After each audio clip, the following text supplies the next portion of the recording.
Halo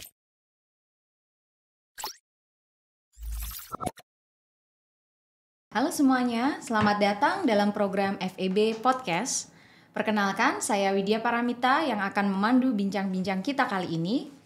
Episode hari ini tentunya akan sangat menarik karena kita mengundang dua narasumber yang sangat ahli di topik AI influencer dan digital marketing. Langsung saja kita sapa narasumber kita pada hari ini, yaitu Ibu Kushandari atau yang lebih populer dikenal dengan Ibu Kinci dan Bapak Sahid. Halo Mbak Kinci, saya panggil Mbak aja ya. Halo. Pak Halo. Sahid, bagaimana kabarnya hari ini? Safe and sound. Waduh, safe and sound. Mbak Kinci, safe and sound juga? Safe and sound, tetap asik. Oke, kedua narasumber kita kali ini tentunya memiliki pengalaman yang luar biasa di bidang AI influencer dan digital marketing. Bapak Sahid sendiri adalah dosen di Departemen Manajemen FEB UGM dan memiliki berbagai pengalaman mengajar, riset, dan praktek di bidang pemasaran, khususnya di bidang influencer dan internet marketing. Kemudian Ibu Kinci adalah culture influencer yang aktif membagikan gaya hidup sehat dan budaya ya di sosial medianya. Mungkin teman-teman bisa follow IG beliau ya, nanti akan dibagikan oleh Ibu Kinci. Seperti yang teman-teman ketahui, era saat ini tidak lepas dari penggunaan teknologi, khususnya kecerdasan buatan atau AI, yang telah mengubah cara kita dalam melakukan banyak hal, termasuk dalam bidang pemasaran digital. AI telah menghadirkan berbagai macam perubahan yang signifikan dalam strategi pemasaran, terutama dalam hal mempengaruhi perilaku konsumen ya, sebagai pemengaruh digital. Oke, tanpa berlama-lama lagi, mari kita telaah topik ini bersama narasumber kita. Kita mulai, Mbak Kinci, Pak Sahid.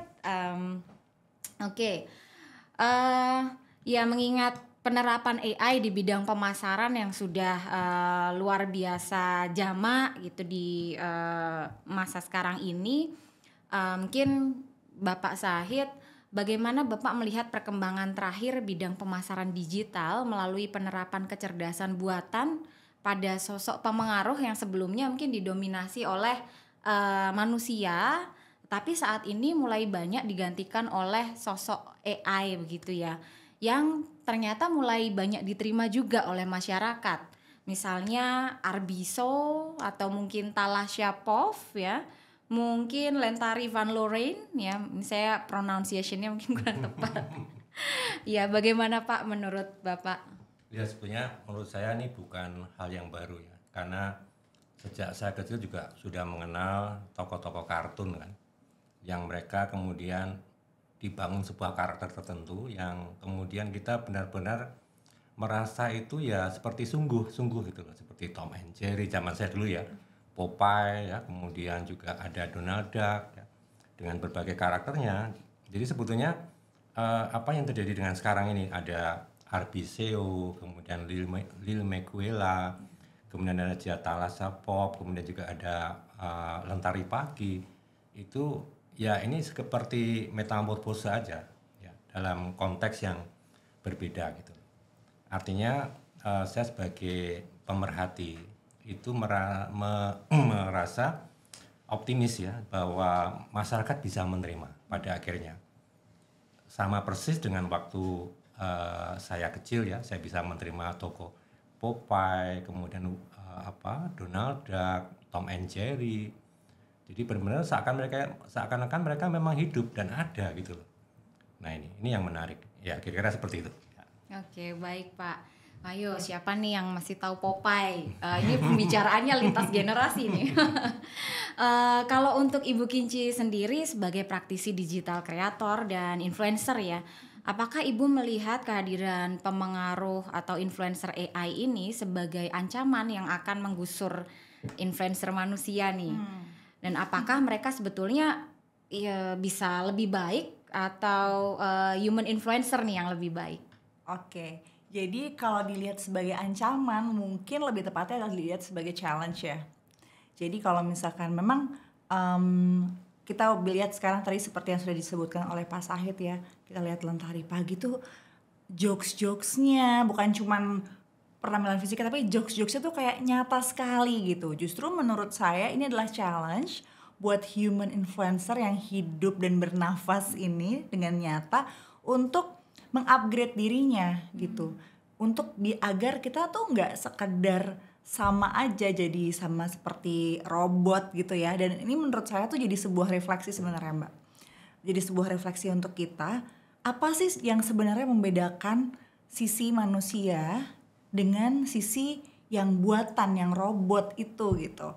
Jadi menurut saya sih ini sebuah tantangan ya. Jadi untuk human influencer juga jadi lebih harus mengulik uniqueness-nya, sisi humanisnya, dan apa yang tadi itu membedakan manusia dengan sisi robot digital gitu. Oke, udah ketemu belum Mbak jawabannya? Kira-kira apa nih kelebihannya yang human influencer itu sendiri? Semua orang pasti punya dari pertanyaan reflektif tadi, semua influencer mestinya jadi lebih menggali potensi dirinya ya. Tapi kalau menurut saya sih sisi humanis, sisi empati itu mungkin sesuatu hal yang sulit sekali digantikan oleh robot influencer atau berbasis AI seperti itu. Oke, terima kasih. Kemudian terkait dengan influencer AI ini sudah banyak digunakan untuk pemasaran, untuk mempengaruhi perilaku konsumen seperti itu. Menurut Pak Sahid, sejauh apa Pak pengaruh AI ini atau influencer AI ini dapat mempengaruhi sikap konsumen jika dalam konteks pemasaran itu, untuk mempengaruhi bagaimana sikap mereka terhadap produk atau mungkin terhadap merek yang di-endorse? Ya, jadi sebetulnya kalau kita membahas mengenai influencer marketing ya, dan mungkin ini dalam konteks yang lebih sophisticated, yaitu konteksnya adalah AI influencer. Kita selama ini di dalam riset-riset perilaku audiens media sosial, kita mengenal ada 2 variabel yang cukup banyak digunakan untuk pengukuran, yaitu yang pertama adalah attitude homopili, yang kedua adalah interaksi parasosial ya. Nah, attitude homopili ini adalah semacam audien ini mengasosiasikan dirinya itu memiliki kemiripan secara sikap, kemudian keyakinan dan nilai-nilai dengan influencer yang dia ikuti. Jadi dia merasa dia dengan influencer itu ya sebagai tipe yang sama, kira-kira seperti itu. Sehingga dari situlah kemudian akan masuk ke variabel berikutnya yang kita sebut sebagai interaksi parasosial, di mana dalam interaksi parasosial ini si audien ini akan secara psikologis ya merasa sangat dekat dengan influencer yang dia follow. Meskipun ini halu memang, jadi hubungan itu tidak pernah secara real tidak pernah terjadi, tetapi secara elektronik itu kemudian akan terbentuk ya, karena dia setiap hari berkunjung ke akun influencer, membaca konten, membaca narasi dan seterusnya ya, sehingga dia merasa sangat dekat sekali. Nah, kira-kira seperti itu. Nah, 2 hal ini yang saya lihat sangat berpengaruh sekali dalam hal membentuk trust ya, kepercayaan. Dan kemudian apapun yang disampaikan oleh si influencer itu akan lebih mudah diterima dengan baik. Kira-kira seperti itu kalau kita coba jelaskan dengan bahasa yang sederhana ya. Jadi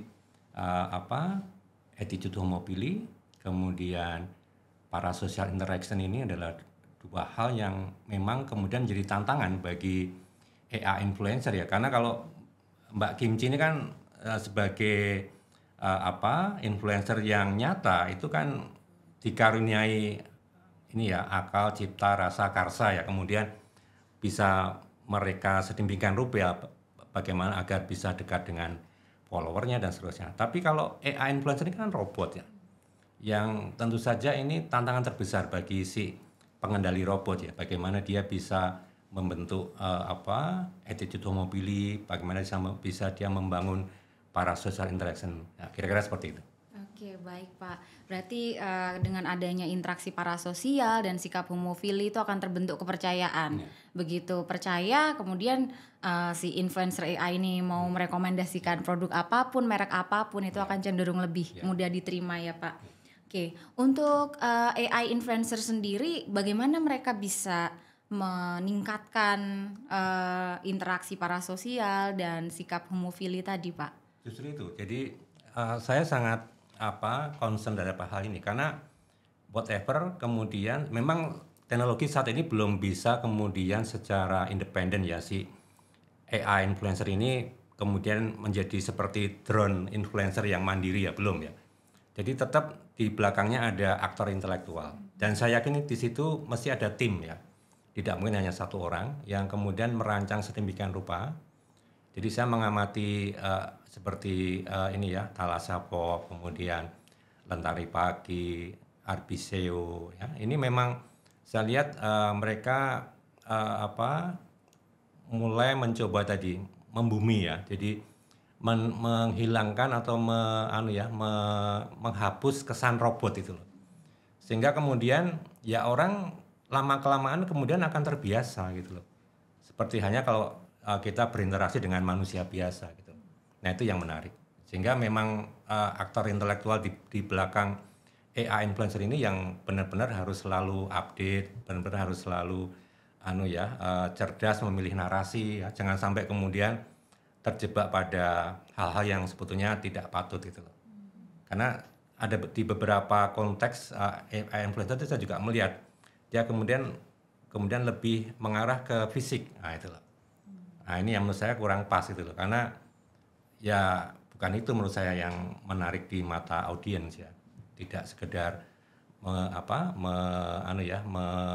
menampilkan keindahan fisik ya, tapi mestinya lebih ke narasi ya, kira-kira seperti itu. Oke, baik. Jadi melalui narasi ya Pak ya. Nah untuk Ibu Kinci, Mbak Kinci ya, sebagai seorang praktisi influencer, Mbak Kinci menyadari nggak bahwa ada dari follower ini merasa dekat, kemudian merasa ada interaksi yang tadi disebut halu gitu ya, hubungan kedekatan yang halu, atau mungkin perasaan bahwa aku sama nih dengan Mbak Kinci gitu ya. Gimana nih Mbak? First of all, terima kasih banget Pak Sahid, karena buat influencer, content creator seperti kita itu baru tahu tuh ada istilah seperti attitude homofili dan juga interaksi parasosial yang selama ini itu adalah hal yang kita lalui sehari-hari. Kita nggak tahu kalau itu tuh sebenarnya ada loh istilahnya. Nah, kalau menurut kita ini terlepas dulu dari konteksnya AI ya. Influencer tuh sekarang banyak sekali. Everybody wants to be influencer, everybody wants to be content creator karena kayaknya gampang gitu kan. Sekarang ada 1001 content creator mungkin lahir setiap harinya, dan menurut saya kekuatannya ketika seseorang itu menyadari dia adalah seorang pengaruh ya. Jadi yang harus sadari itu adalah dua hal tadi itu Mbak, benar sekali. Bagaimana supaya audiensnya itu senantiasa merasa relate dengan apa yang disampaikan, sehingga value dari konten yang dibuat itu pun nanti akan sampai gitu value-nya. Benar sekali, saya juga setuju, bukan hanya selalu menangkap keindahan fisiknya, tapi juga value apa yang mau disampaikan. Dan menurut saya itu bisa tercapai ketika kita punya si rasa relate itu ya, kedekatan itu dengan para audiens gitu. Kalau dari Kelinci Tertidur pun akun saya nama Kelinci Tertidur tadi belum disebut ya. Jadi kalau di Kelinci Tertidur pun kami ada tim riset untuk senantiasa meriset apa value yang kita sampaikan dan juga apa yang audiens itu sedang minati gitu. Sehingga nanti karena zaman terus berkembang ya itu nanti semoga nanti apapun yang mau kita sampaikan itu bisa ketemu gitu dengan maunya audiens, dan semoga audiens tuh bisa terus merasa relate nih sama kelinci tertidur ini, mau dia di Jogja, mau dia di Jakarta, mau dia di Bali gitu. Oke. Gitu. Oke, terima kasih.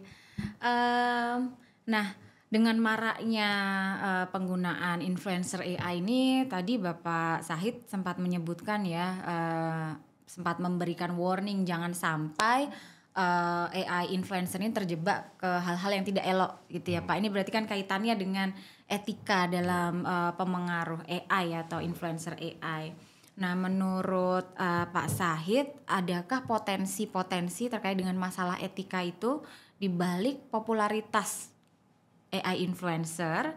Karena sebagai sebuah sosok hasil kreasi digital, ini kan mungkin akan muncul masalah terkait dengan keakuratan informasi, misalnya ketika mendukung suatu produk atau mengendorse suatu produk atau produk kesehatan. Nah, ini yang terkait dengan kesehatan manusia. Nah, itu apakah kemudian akan ada potensi-potensi permasalahan etika Pak di situ? Oke. Nah, saya saat ini memang sedang dalam proses riset ya mengenai AI influencer. Saya punya responden sekitar 1.500 ya. Salah satu produk yang mereka pikir cocok untuk di-endorse oleh AI influencer itu adalah fashion ya. Yang pertama. Kemudian yang kedua, yang kategori produk kedua yang terbanyak itu justru malah produk kecantikan. Nah, ini yang saya agak concern ya, kalau fashion mungkin tidak terlalu bermasalah ya, karena ya hanya sebatas penampilan ya. Tapi kalau kecantikan ini kan kita kan paham ya bahwa ini hanya sebuah output dari rekayasa digital ya. Artinya kulit jadi halus dan sebagainya, ini kan benar-benar tidak real gitu loh, tidak real. Nah, sehingga memang ini hal yang bisa jadi tadi menjadi hal yang bisa saja menjadi terjadi ya bukan penipuan ya, tapi lebih memanipulasi bisa juga kan dalam konteks itu. Tapi saya lihat belum sampai separah itu ya, saya belum menemukan kasus seperti itu. Nah, justru yang penting dalam konteks kaitannya dengan etika ini adalah menjadi otentik ya. Nah, tadi yang disampaikan oleh Mbak Kimchi ya, mengkomunikasikan sebuah value. Ini kan sebenarnya bagian dari otentisitas ya. Jadi maksudnya influencer marketing, baik itu yang real maupun yang AI, ini kan sebenarnya menjadi semacam bagian dari budaya pop yang akan berkembang di kalangan masyarakat ya, budaya populer ya. Nah, disitulah sebetulnya akan terjadi ini ya, pembentukan nilai-nilai ya, sehingga kalau kita kaitkan dengan etika itu memang kaitannya lebih dalam konteks bahwa influencer itu juga ikut membentuk tata nilai masyarakat, apalagi ketika influencer ini sudah sangat populer, punya follower yang cukup besar ya. Nah, ini cukup besar dampaknya, karena sekarang ini kan dalam konteks komunikasi pemasaran perusahaan ini kan semakin sulit kan perusahaan berkomunikasi dengan pasar ya, karena para konsumen kan selalu skip, selalu scroll up, scroll down ya begitu mereka terpapar oleh iklan. Bahkan mereka juga bisa memasang aplikasi anti iklan. Jadi sulit bagi perusahaan sekarang untuk berkomunikasi langsung dengan konsumen. Nah, disitulah sebetulnya kemudian muncul sosok atau peran influencer. Mereka menjadi sosok yang bisa menghubungkan ya antara perusahaan dan konsumen. Kira-kira seperti itu. Oke, baik Pak. Wah, menarik sekali. Ternyata AI influencer pun bisa menjadi otentik gitu ya Pak. Saya pikir hanya human influencer yang bisa otentik, yaitu dengan mengusung value atau nilai-nilai dan itu akan memberi sinyal ya Pak tentang karakteristik otentik. Nah kemudian kalau Mbak Kinci nih, apa yang Mbak Kinci bisa sarankan untuk cakupan penggunaan AI influencer? Apakah mungkin ada produk-produk tertentu yang lebih cocok gitu ya untuk AI influencer? Kalau saya rasa kalau yang hubungannya dengan fashion tadi setuju banget sama Pak Sahid, yang ada hubungannya sama fashion itu cocok karena ya benar tidak melibatkan mungkin lebih ke rasa gitu ya, hanya hanya apa ya, hanya peraga saja gitu. Tapi balik lagi sebenarnya kalau menurut saya semua hal itu kan asal bisa dibuat, asal apa nih, bagaimana narasinya, bagaimana bentuk campaign-nya gitu ya. Tapi kalau untuk yang saya rasa sampai saat ini ya, AI itu sebagai salah satu cara alat pemeraga ya. Dan tadi balik lagi ke interaksi parasosial itu kan juga sesuatu hal yang oleh kami para content creator dan influencer itu tidak kami bangun dalam waktu sekejap semalam gitu. Itu kami bangun bertahun-tahun lamanya, pelan-pelan, sedikit-sedikit gitu ya.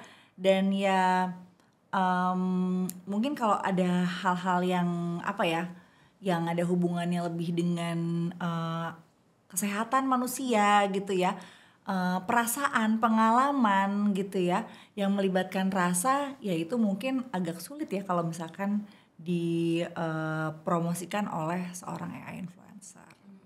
Saya lihat juga ini Mbak Kinci ini kan juga memperhatikan juga, artinya dia tidak semua produk bisa di-endorse oleh Mbak Kinci. Mungkin Mbak Kinci bisa jelaskan. Tidak semua produk, iya. Jadi itu terkait tadi tuh Pak Said dengan value ya. Setiap content creator, setiap influencer yang saya yakini tuh harus mempunyai sebuah value yang mereka pegang sendiri. Kalau saya sendiri memang punya membatasi gitu ya, produk apa yang boleh hadir, boleh masuk, produk apa yang nggak boleh masuk, dan dengan cara seperti apa. Dengan cara seperti apa produk itu tayang di akunnya si Kelinci Tertidur ini gitu. Contohnya kalau misalkan sekarang kalau Kelinci Tertidur hanya menerima produk-produk yang punya beneficial untuk tubuh, pura-pura sehat, dan juga kalau untuk look juga itu ya, karena sekarang kami sedang mengulik tentang balik lagi kembali ke akar, mengulik tentang wastra, kebaya. Jadi semua itu disampaikan dengan stylenya si Kelinci Tertidur ini. Menurut saya untuk seorang content creator dan influencer penting untuk punya authenticity seperti itu. Nggak mesti sama kayak Kelinci Tertidur, cuman punya batasan itu supaya kita tuh nggak sama seperti ya robot yang mungkin bisa, yang hanya sebagai alat peraga tadi gitu. Jadi pakai kebaya ini otentik juga ya. Ada ceritanya Ada nih. ceritanya. Ada ceritanya. Oke, sesuai dengan value yang diusung gitu ya Mbak. Oke. Baik, nah terkait dengan penggunaan AI influencer ini pada pemasaran digital kan sekarang juga sudah mulai marak dimanfaatkan untuk pemasaran UMKM gitu. Nah di antara aplikasi AI ini yang di bidang pemasaran digital yang kira-kira bisa digunakan untuk UMKM secara gratis dan mudah gitu ya untuk mendukung pemasaran produk mereka, itu kira-kira apa ya Pak Sahid? Karena kan seperti kita tahu mungkin kebanyakan UMKM punya keterbatasan modal untuk mengakses teknologi yang canggih dan berbayar begitu ya.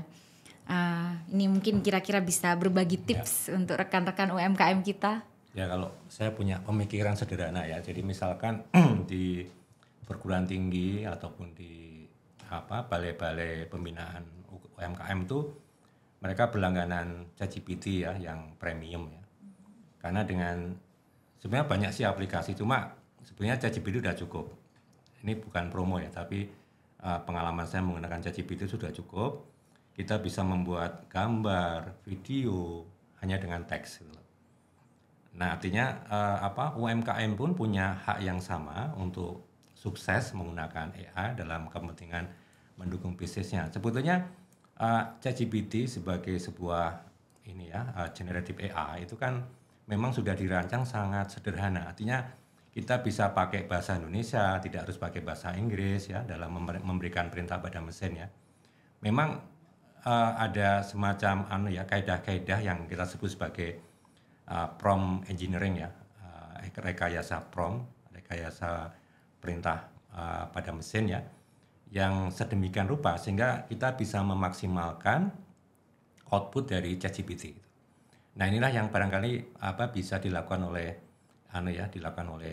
para pemberdaya ataupun pembina UMKM, salah satunya ya. Jadi artinya itu hanya salah satu. Yang lain lebih banyak lagi. Jadi misalkan kita cukup memotret satu objek, nanti bisa ditampilkan dalam berbagai konteks secara otomatis dalam sekian detik saja. Bikin website juga bisa sekian detik. Jadi sekarang sangat mudah sekali.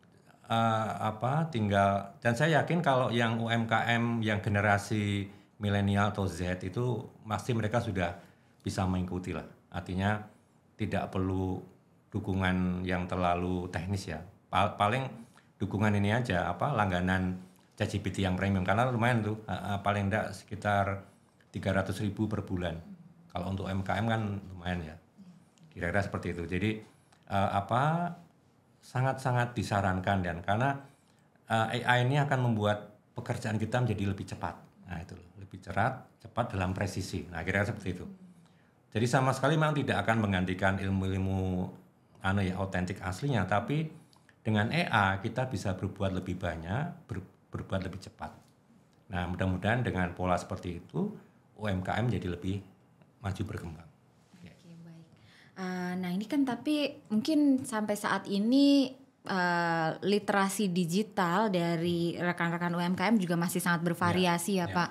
Mungkin ada saran atau masukan atau tips mungkin supaya mempercepat atau mempermudah akses mereka terhadap produk-produk AI ini Pak. Ya jadi sebetulnya tidak hanya UMKM ya, bahkan mahasiswa-mahasiswa saya itu juga banyak nggak paham tools-tools AI yang bisa digunakan untuk kegiatan-kegiatan riset akademik itu juga belum banyak yang paham. Saya biasanya mencantumkan sih di silabus mata kuliah itu daftar AI yang bisa digunakan. Ini memang masih pro kontra ya. Jadi kalau saya sendiri memandang begini, bahwa mahasiswa itu nanti akan bersaing dengan robot. Atau paling tidak mereka akan bekerja bersama-sama dengan robot. Jadi kalau bagi saya sebagai dosen, itu saya tidak membatasi penggunaan AI dalam kegiatan belajar mengajar. Justru mereka saya dorong. Karena memang ketika saya menguji mereka dalam ujian itu memang tidak bisa hanya diselesaikan dengan AI. Mereka harus berpikir dan seterusnya. Nah ini sama juga dalam konteks UMKM. Jadi tidak ada salahnya, artinya nanti bisa bekerja sama dengan perguruan tinggi ya. Kita mulai mengajari UMKM untuk terbiasa menggunakan tools AI karena sangat banyak sekali dan gratis gitu loh. Jadi artinya sebetulnya kalau literasinya bisa kita tingkatkan, maka akan banyak hal yang bisa mereka lakukan. Bikin website gampang, sekarang yang tidak bisa, sangat mudah dan gratis. Jadi saya justru kadang-kadang merasa eman gitu loh. Ini teknologinya banyak tapi jarang digunakan. Hanya karena tadi literasinya masih rendah. Nah ini mungkin Mbak Mita ini sebagai salah satu yang banyak membina UMKM bisa mulai menyelenggarakan pelatihan yang kita arahkan ke adopsi AI untuk mengembangkan bisnis UMKM. Kira-kira seperti itu. Iya, kayaknya nanti saya jadi mahasiswa pertamanya Pak. Karena masih rendah juga literasi digitalnya. Iya, jadi ini saya tambahin sedikit. Karena selalu muncul Mbak, tiap hari itu banyak sekali. Saya tuh sampai bikin katalog gitu loh. Jadi saya selalu bikin katalog karena setiap hari muncul ada aplikasi baru. Dan itu gratis semua. Memang banyak sekali, kadang-kadang malah bingung. Terus mau pakai yang mana gitu loh. Kira-kira seperti itu. Ya. Baik Pak, terima kasih. Nah kalau untuk Mbak Kinci ini sebagai praktisi digital creator, apakah menurut Mbak Kinci AI atau teknologi AI saat ini sudah cukup efektif itu untuk digunakan UMKM dan sudah sejauh mana? Kalau ya tadi saya setuju banget kalau misalkan tentang literasi digital itu mungkin belum efektif ya, karena kita juga walaupun banyak sekali aplikasi yang bermunculan setiap hari, mungkin nggak semua orang juga punya kapasitas gawainya mumpuni untuk melakukan itu, dan juga mungkin waktu untuk menguliknya gitu ya. Tapi menurut saya memang benar sih kalau kemunculan teknologi itu bukan sesuatu yang untuk kita tanggapi dengan takut atau defensif gitu ya, tapi memang sesuatu perubahan yang mesti kita kenali gitu. Siapa tahu mungkin bisa membantu efektivitas yang dikerjakan sehari-harinya. Kalau untuk sekarang mungkin masih belum kali ya, belum, dan memang betul sekali butuh banyak corong-corong untuk pelatihan buat UMKM ini gitu ya, termasuk buat kita juga loh, para content creator. Karena mungkin juga bukan cuma UMKM yang membutuhkan, tapi kita sebagai kreator tuh juga butuh gitu loh, sebagai eye opener untuk kami bisa mengerjakan konten dan lainnya itu dengan lebih efektif dan efisien gitu. Bahkan sekarang bikin lagu aja hanya dalam detik bisa, serius. Makanya kan sekarang apa yang mau tidak bisa gitu, hampir semuanya. Jadi kalau UMKM itu bisa mengakses dalam arti bisa menggunakan, itu luar biasa. Mereka mau bikin jingle iklan ya bisa, gitu. Mau bikin video iklan gampang, karena bisa gitu loh, hanya dengan teks gitu loh. Nah cuma kalau ya tadi saya sampaikan, karena tidak terbiasa aja gitu loh. Kalau kita biasakan ya pasti bisa, kira-kira seperti itu. Jadi ada banyak, bahkan kalau Mbak Mita ini ya lihat di ChatGPT, di dalam ChatGPT itu juga ada modul-modul banyak sekali, ribuan itu. Jadi kita malah bingung mau pakai yang mana. Tapi ya tadi bahwa kita gunakan ya sesuai kebutuhan aja gitu. Kalau enggak malah kelamaan bermain-main tidak ada outputnya. Yang jelas mengapa AI menjadi sangat krusial ya. Jadi sekarang itu zaman paradigmanya memang sudah berubah ya. Jadi bukan lagi yang besar makan yang kecil, tapi yang cepat akan makan yang lambat. Nah, itu. Jadi dengan AI itu kita akan bisa bekerja lebih cepat dalam presisi. Nah ini dengan seperti itu saya yakin UMKM kita akan jauh lebih powerful ya kalau mau mendayagunakan AI. Kira-kira seperti itu. Oke.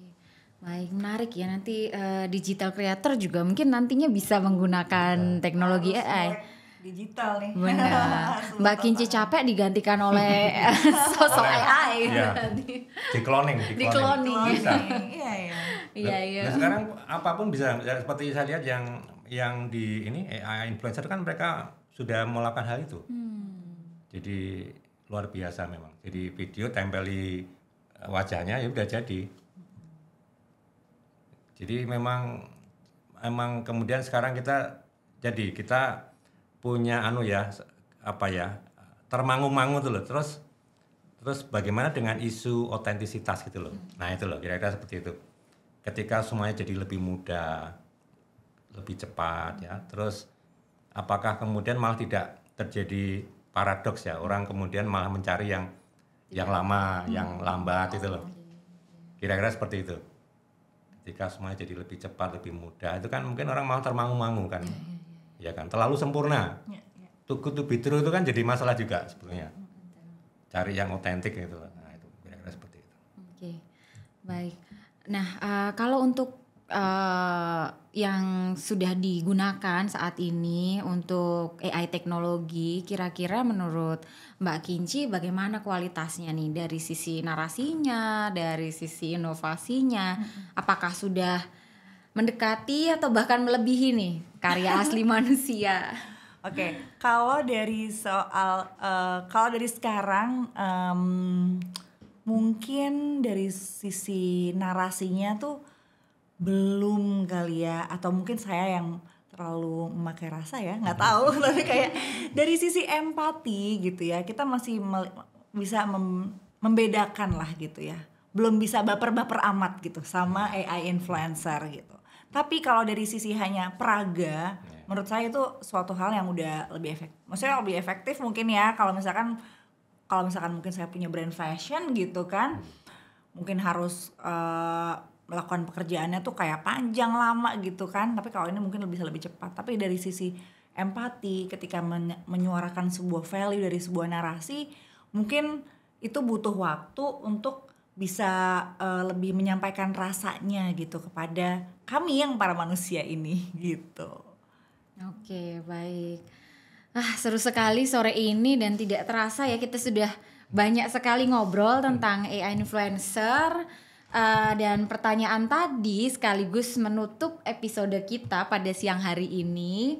Kita telah mendengarkan dari dua narasumber pakar kita, Pak Syahid dan Mbak Kinci, terkait dengan AI influencer sekarang dan potensinya di masa depan.